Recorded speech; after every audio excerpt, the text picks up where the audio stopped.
આપનું સ્વાગત છે। વડોદરાના NH 48 પર આવેલી VR1 બિલ્ડિંગમાં ભીષણ આગ। પાર્કિંગથી શરૂ થયેલી જ્વાળાઓ 8મા માળ સુધી પહોંચતા રહીશોમાં ભારે નાસભાગ મચી।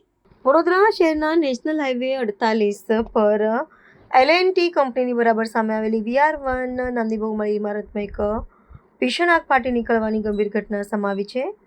ગ્રાઉન્ડ ફ્લોર પર આવેલા પાર્કિંગ વિસ્તારમાંથી શરૂ થયેલી આગે ગણતરીની મિનિટોમાં જ વિકરાળ સ્વરૂપ ધારણ કરી લીધું છે અને તેની જ્વાળાઓ ઇમારતના 8મા માળ સુધી પહોંચી ગઈ છે।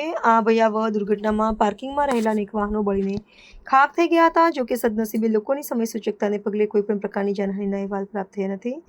પ્રાપ્ત વિગત અનુસાર આગ લાગવાનું પ્રાથમિક કારણ ગ્રાઉન્ડ ફ્લોર પર આવેલા ઇલેક્ટ્રિક મીટર બોર્ડમાં સર્જાયેલો શોર્ટ સર્કિટ હોવાનું મનાય છે। મીટર બોર્ડમાંથી ઉઠેલા તણખાઓએ પાર્કિંગમાં પાર્ક કરેલા વાહનોને પોતાની લપેટમાં લેતા ટાયર અને ઓઇલના કારણે આગ વધુ પ્રચંડ બની હતી।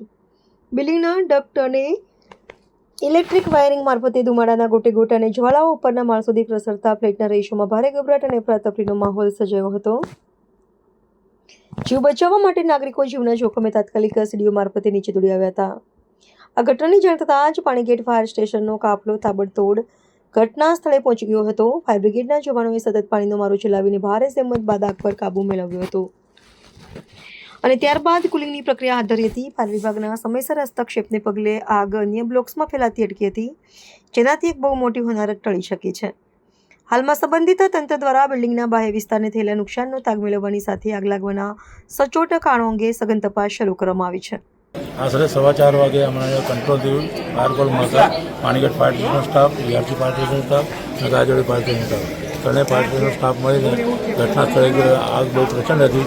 ઇલેક્ટ્રિક શોર્ટ સર્કિટ નીચે મીટર બોક્સમાંથી આગ જે ચાલુ થઈ હતી, આખા બિલ્ડિંગની 8 માળની બિલ્ડિંગ જે હતી એમાં પેનલ બોર્ડ જે આવે છે, પેનલ બોર્ડમાં અંડરગ્રાઉન્ડથી માંડીને ટોપ 8મા માળ સુધીની આગ ફેલાઈ હતી અને એમાં નીચે જે ગાડીઓ પાર્કિંગ કરેલી હતી એમાં આર્થિક આશરે 18 થી 17 ગાડીઓ સળગી ખાક થઈ ગઈ હતી। બીજું કોઈ જાનહાનિ નુકસાન નથી।